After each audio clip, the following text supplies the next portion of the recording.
All of his co-workers were gone. What could it mean? Stanley decided to go to the meeting room. Perhaps he had simply missed a memo.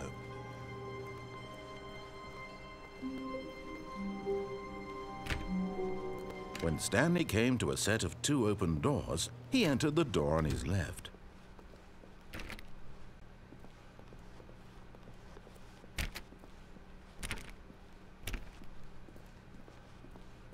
Yet there was not a single person here either. Feeling a wave of disbelief, Stanley decided to go up to his boss's office, hoping he might find an answer there.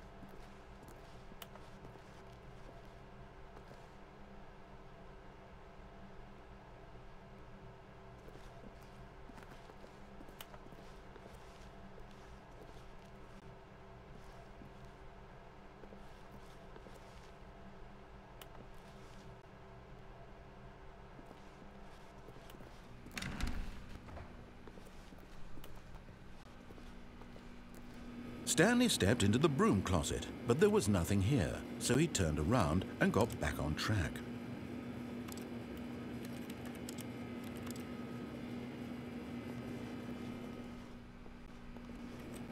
There was nothing here.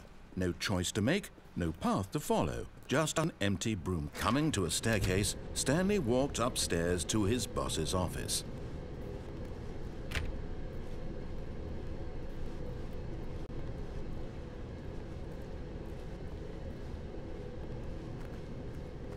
But Stanley just couldn't do it. He considered the possibility of facing his boss. Admitting he had left his post during work hours, he might be fired for that. And in such a competitive economy, why had he taken that risk? All because he believed everyone had vanished? His boss would think he was crazy. And then something occurred to Stanley. Maybe, he thought to himself, maybe I am crazy. All of my co-workers blinking mysteriously out of existence in a single moment for no reason at all? None of it made any logical sense. And as Stanley pondered this, he began to make other strange observations. For example, why couldn't he see his feet when he looked down? Why did doors close automatically behind him wherever he went? And for that matter, these rooms were starting to look pretty familiar. Were they simply repeating? No, Stanley said to himself, this is all too strange. This can't be real. And at last, he came to the conclusion that had been on the tip of his tongue. He just hadn't found the words for it.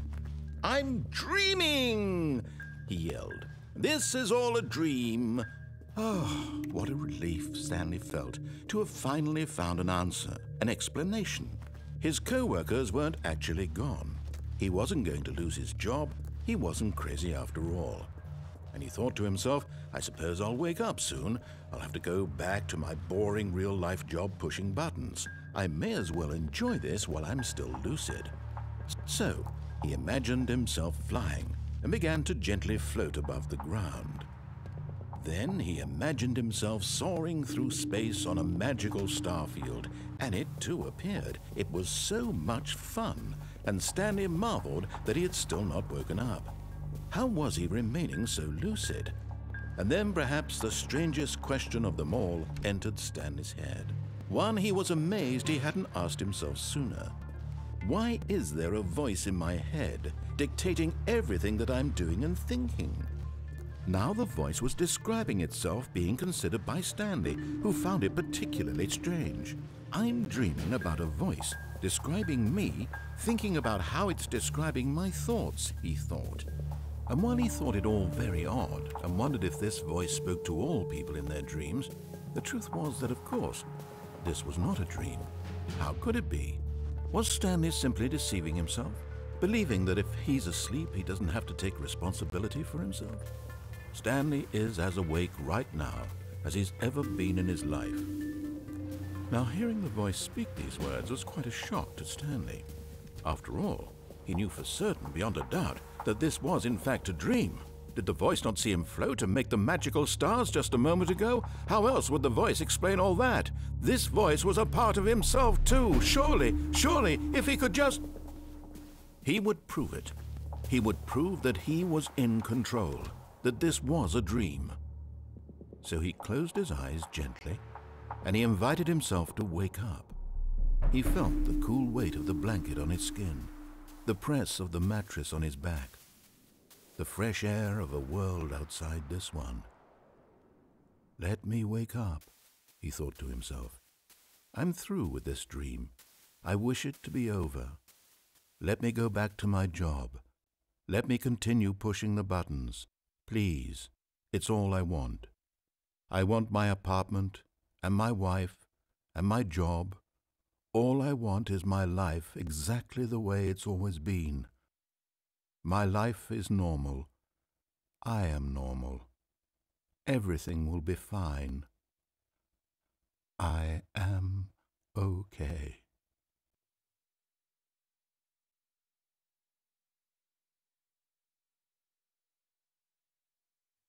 Stanley began screaming.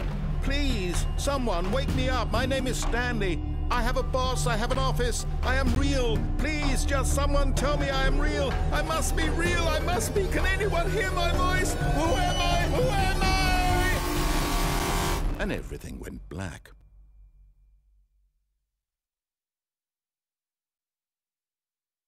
This is the story of a woman named Mariella.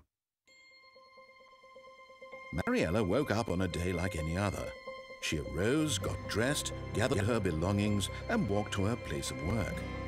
But on this particular day, her walk was interrupted by the body of a man who had stumbled through town talking and screaming to himself, and then collapsed dead on the sidewalk. And although she would soon turn to go call for an ambulance, for just a few brief moments, she considered the strange man. He was obviously crazy. This much she knew. Everyone knows what crazy people look like. And in that moment, she thought to herself how lucky she was to be normal. I am sane. I am in control of my mind. I know what is real and what isn't. It was comforting to think this, and in a certain way, seeing this man made her feel better. But then she remembered the meeting she had scheduled for that day. The very important people whose impressions of her would affect her career, and by extension, the rest of her life. She had no time for this, so it was only a moment that she stood there, staring down at the body. And then she turned and ran.